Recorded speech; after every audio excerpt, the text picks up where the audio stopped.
Assalamualaikum warahmatullahi wabarakatuh. Bismillahirrahmanirrahim.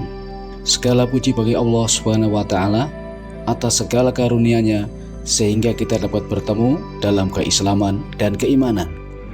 Sholawat serta salam kita sampaikan kepada junjungan kita Baginda Rasulullah Shallallahu Alaihi Wasallam, keluarganya, para sahabat, dan umat akhir zaman yang mengikuti sunnahnya. Pada pertengahan abad ke-8 atau sekitar tahun 750-an Masehi, nama Imam Abu Hanifah atau Imam Hanafi selalu menjadi perbincangan di kalangan ulama dan intelektual yang concern dengan perkembangan Islam. Ulama kelahiran Kufah, Irak, tahun 80 Hijriah atau tahun 699 Masehi ini dikenal memiliki kecerdasan luar biasa. Daya ingatnya sangat kuat, ketajaman pemikirannya telah mengantarkan Imam Hanafi menjadi pendiri mazhab fikih Hanafi. Maka dalam setiap pertanyaan dan persoalan terkait pemahaman keumatan tentang praktik-praktik ibadah berdasarkan syariat, nama Imam Hanafi menjadi rujukan penting pada periode itu dan bahkan hingga kini. Nama Imam Hanafi adalah referensi umat dalam upaya memahami syariat melalui interpretasi Al-Quran dan Sunnah. Maka tidak heran bila nama beliau begitu harum, sekaligus figur yang terpandang. Namun lazimnya hidup di tengah-tengah masyarakat, tidak semua hadir dengan sikap baik dan niatan tulus. Orang iri, dengki, dan berhati busuk bisa ditemukan di mana saja. Demikian pula dalam memandang dan menyikapi kemasyhuran Imam Hanafi, tidak semua orang bersikap positif. Pada suatu masa, sekelompok orang yang sudah memendam sikap iri, dengki, dan licik mulai menyusun rencana untuk menghancurkan reputasi sang ulama. Orang-orang ini membuat plot kebohongan dan fitnah. Mereka sudah mempelajari kebiasaan perilaku sang imam. Maka perwakilan dari komplotan ini mendekati seorang janda. Dengan iming-iming materi dan sedikit intimidasi, si janda dibujuk untuk bekerja sama menjebak sang imam. Si janda dipilih karena jalan depan rumahnya merupakan rute tetap sang imam saat pulang balik dari masjid ke kediaman. Pada malam yang sudah ditentukan, si perempuan muncul di hadapan Imam Hanafi. Perempuan ini mengenakan hijab penuh sampai menutup wajah. Ia menyusun tutur kata yang sistematis dan manipulatif. Ia mengungkapkan permasalahan yang dialami sepeninggal suami. Untuk itu, perempuan ini meyakinkan hanya nasihat sang imam yang mangkus mengurai benang kusut permasalahannya. Wahai imam yang bijaksana, sepeninggal suamiku, keluargaku mengalami perselisihan perihal warisan. Tanpa nasihat dan pemikiranmu, keluarga kami akan segera mengalami perpecahan dan sangat mungkin pertikaian. Kuharap dengan sangat bantuanmu. Saat ini juga, datang dan masuklah ke rumahku. Imam Abu Hanifah rahimahullah mengikutinya ke dalam rumah.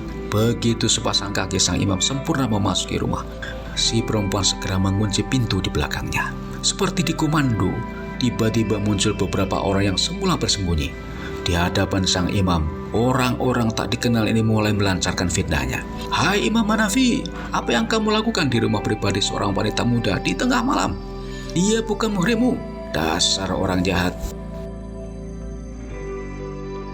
Puas memuntahkan cacian dan fitnah, gerombolan orang ini segera menyerahkan imam dan wanita muda itu ke polisi. Berita tersebut segera menyebar dengan cepat ke seluruh penjuru negeri, hingga sampai ke telinga gubernur. Seraya tak percaya, tapi gubernur segera memerintahkan agar keduanya dipenjara di sisa malam untuk segera disidangkan keesokan pagi. Mereka dikurung dalam sel kecil. Dalam kesempatan itu, imam berwudu dan segera mulai melaksanakan sholat sunnah. Selama imam menunaikan sholat, si perempuan hanya duduk tercenung. Hati perempuan itu terbolak-balik. Ia mulai bimbang. Tiba-tiba kesadarannya mulai bangkit. Rasa bersalah menyeruak di dalam hatinya. Ia menyalahkan dirinya sendiri. Tega betul saya membuat cerita fitnah terhadap pria terhormat dan soleh. Entah, mungkin karena doa-doa Imam Hanafi selama sholat yang tembus ke langit. Ia menunggu imam menyelesaikan sholat. Tak lama setelah sang imam melafazkan salam, perempuan itu segera menyampaikan permohonan ampun dan mengakui rencana jahat mereka. Imam menyatakan, kita tidak bisa membatalkan apa yang telah terjadi. Tapi saya punya rencana yang bisa membersihkan nama kita. Apa itu imam? Si perempuan balik bertanya dengan rasa ingin tahu. Si perempuan diminta untuk membujuk penjaga. agar dia diberikan kesempatan kembali ke rumah barang sejenak. Yakinkan dia bahwa Anda dibawa ke sini tanpa penjelasan apapun, dan bahwa Anda perlu menghadiri tugas penting yang tidak bisa ditunda, kata imam. Untuk meyakinkan, perempuan itu diminta mempersilahkan penjaga menemani dia selama perjalanan ke rumah. Ketika penjaga setuju, perempuan itu harus melanjutkan ke rumah imam. Anda harus menjelaskan kepada istri saya tentang mengapa semua ini terjadi. Istri saya akan menyamar dengan mengenakan pakaian Anda. Wanita muda itu mengangguk dengan mantap. Ia paham yang dimaksud. Segera ia menjalankan skenario yang sudah dirancang.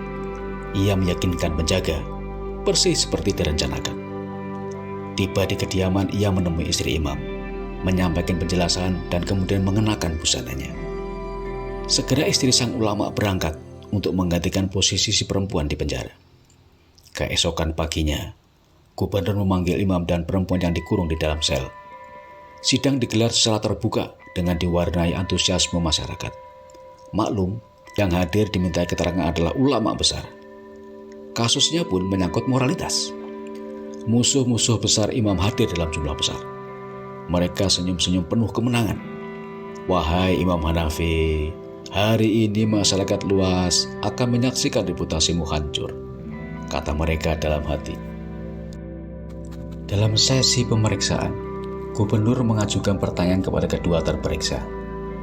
Imam Hanafi, Anda adalah ulama yang hebat dan menjadi contoh moral masyarakat. Bagaimana mungkin Anda bisa terlibat dalam perbuatan tercela semacam itu? Imam Hanafi bertanya.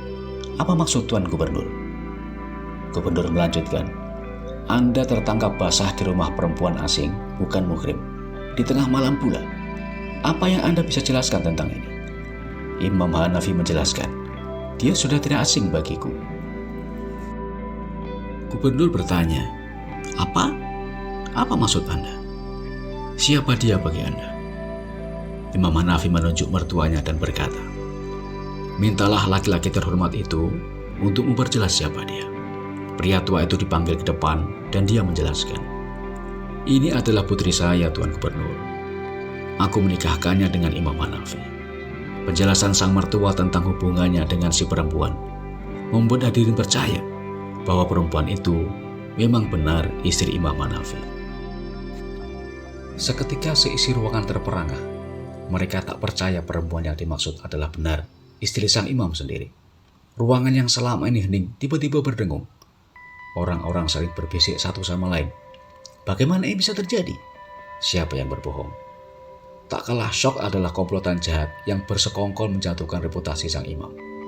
Mulut mereka terkunci. Di kerongkongan mereka seolah terganjal sepotong batu. Mata mereka saling pandang. Sungguh sulit dipercaya. Bukan reputasi sang imam yang jatuh, melainkan skenario jahat mereka yang berantakan. Kejadian ini menjadi pembelajaran penting untuk kita semua. Bahwa semakin tinggi pohon, maka semakin kuat angin bertiup. Tiupan angin dan hempasan siklon akan sangat terasa di ketinggian. Kita bisa menyaksikan pohon-pohon tinggi yang tidak berhenti bergoyang, semisal cemara. Dahan cemara di puncak selalu terayun-ayun, kanan dan kiri, depan dan belakang. Semakin tinggi kedudukan, pangkat dan pengaruh seseorang, cobaan dan godaan akan semakin kuat. Dengan kedudukan dan kekuasaan, membuat orang di sekitarnya mendompleng dan memanfaatkan untuk keuntungan mereka.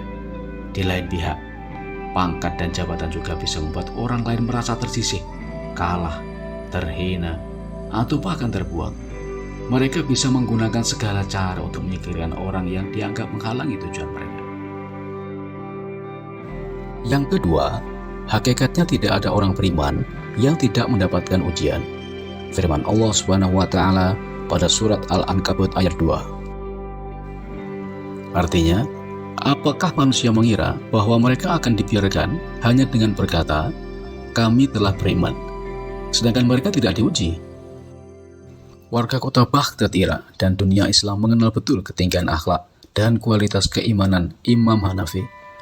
Bahkan beliau dikenal sebagai seorang tabi'in, yaitu generasi setelah sahabat Nabi, karena beliau pernah bertemu dengan salah seorang sahabat Rasulullah bernama Anas bin Malik radhiyallahu anhu dan beberapa pejuang perang Badar yang merupakan generasi terbaik Islam. Namun sebagaimana orang-orang beriman sebelumnya, Imam Hanafi juga tidak khalis dari ujian Allah Subhanahu wa Ta'ala. Yang ketiga, kewajiban setiap manusia adalah bertawakal.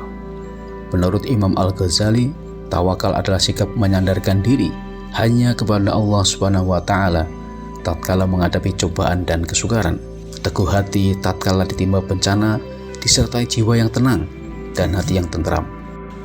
Tengah fitnahan dan waktu yang bergerak cepat, Imam Hanafi tidak merutuk, panik, atau kehilangan nalar. Beliau justru memilih berdoa, bermunajat, dengan menunaikan sholat sunnah. Ibadah membuat beliau semakin jernih berpikir, tenang dalam bersikap, dan cermat membuat kalkulasi. Saran yang keempat atau yang terakhir, kemampuan Imam Hanafi membalikkan keadaan menunjukkan beliau tidak hanya jenius dalam memahami dan merumuskan pemikiran fikih dengan ciri-ciri berpikir tekstual. Namun, Imam Hanafi juga cerdas secara sosial. Beliau mampu memecahkan masalah rumit dan lolos dari jebakan. Imam Hanafi wafat pada tahun 767 Hijriah. Kepergian Imam Hanafi meninggalkan duka mendalam dan menjadi kehilangan yang amat besar bagi umat Islam. Hadir dalam prosesi pemakaman beliau mencapai puluhan ribu orang. Untuk sholat jenazah bahkan harus dilakukan sebanyak 6 gelombang, di mana masing-masing gelombang diikuti sekitar 50.000 jamaah.